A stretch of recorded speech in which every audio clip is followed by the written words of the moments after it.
Kasus Subang sudah terbongkar berkat pengakuan Danu yang menyerahkan diri dan membuka peran para eksekutor utama. Dalam kasus ini, polisi telah menetapkan 5 orang tersangka, yakni Emram Danu alias Danu, Yosef suami sekaligus ayah dari korban, lalu tersangka Mimin istri kedua Yosef, Arigi Reksa Pratama, anak dari Mimin dan Abi anak dari Mimin.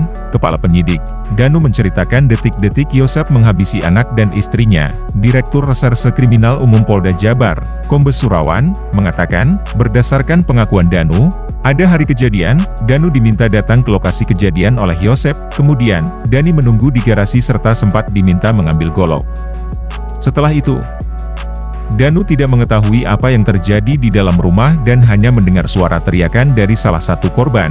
Dia tidak mengetahui bagaimana para pelaku mengeksekusi korban. Namun setelah mendengar teriakan dari para korban yang bernama Amel ini, dia sempat masuk ke dalam dan melihat juga pelaku lain membenturkan kepala Amel ke dinding, katanya. Meski telah ditetapkan sebagai tersangka, kata dia, 4 pelaku masih belum mengakui perbuatannya, namun ada bukti yang kuat dari Yosef atau suami Tuti.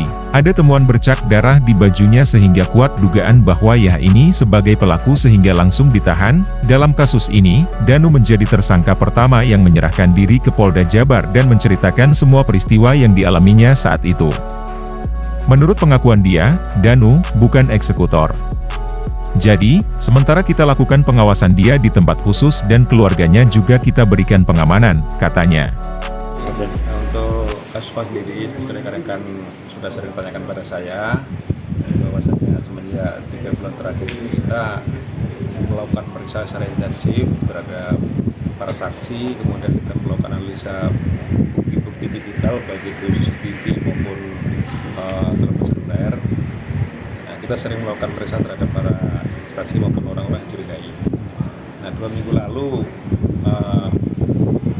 MR yang kemarin datang ke Polda mengaku dia sudah mengakui perbuatannya, namun kami masih ragu. Kemudian kemarin dia sudah meyakinkan diri untuk mengajukan diri sebagai JC, sehingga kemarin dia datang ke Polda, kemudian didampingi oleh kuasa hukumnya. Kemudian kita lakukan pemeriksaan terhadap yang bersangkutan. Nah, dari MR ini kita mendapatkan beberapa orang yang menurut dia sebagai pelaku, kemudian dilakukan penangkapan. Dari 4 orang ini kita sudah menetapkan 4 tersangka, 5 termasuk MR. Yang kita tahan sekarang 2 orang, yaitu YH dan MR. Kalau perannya Pak? Perannya dari kelima ini apa saja Pak? Dari mulai Danu?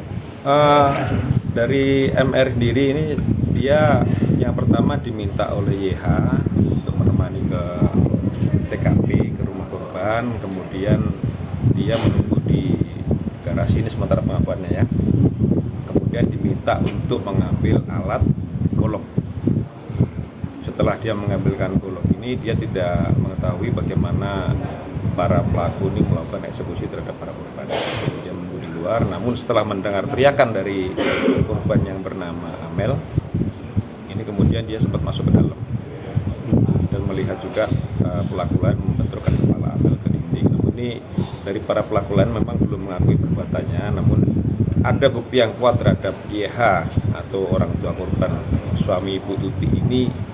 Ada kita temukan bercak darah di bajunya, sehingga kita kuat dugaan kita bahwa YH ini sebagai pelaku, sehingga kita lakukan penahanan bersama-sama dengan MR. Kalau istrinya kan?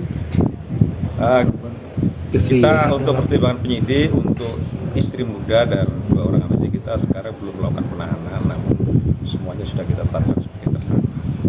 Dan kalau bercak darahnya itu didapatkan dari baju yang mau periksa atau kemarin diperiksa? Menurut keterangan dari MR bahwa baju ini digunakan pada saat malam itu YH mengajak MR ke TKP. Sehingga dari baju inilah kita memiliki alat bukti yang kuat terhadap kasus ini untuk melakukan penahanan dan menetapkan tersangka terhadap YH. Dan kalau MR ini menyerahkan diri dan melakukan pengakuannya, alasannya apa?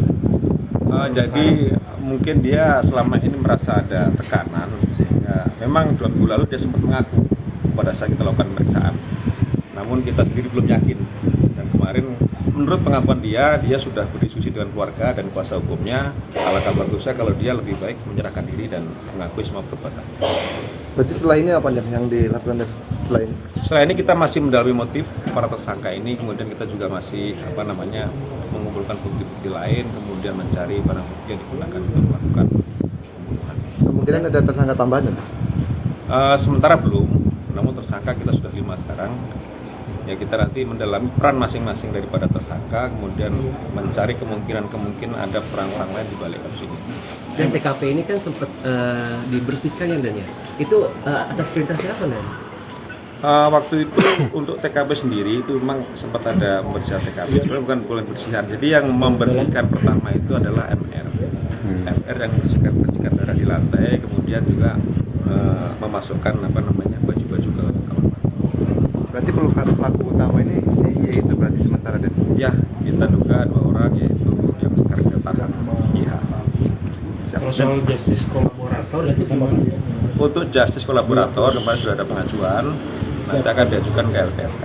Nah, tinggal menunggu dari LPSK apakah diterima atau tidak, terutama perlindungan saksi yang untuk MR sendiri sekarang kita tempatkan di tempat khusus, jadi tidak bersatu dengan tahanan lain. Dan berarti MR ini bukan eksekutor ya? Dia hanya Menurut membantu. pengakuan dia, sementara ini dia bukan eksekutor. Jadi sementara kita lakukan pengawasan dia di tempat khusus, demikian juga keluarganya kita berikan pengamanan. Ini sudah terang-benderang begitu ya. Ya mudah-mudahan kita akan lebih terang lagi ke depan. Nah kita masih menggali terus, terutama motif yang belum kita temukan ya. berarti sementara motif belum Belum. Nanti kalau motifnya sudah ada, kita akan sampaikan pada rekan-rekan semua. Oke, siap. Siap. Terima kasih. Lanjut ya. Masih banyak.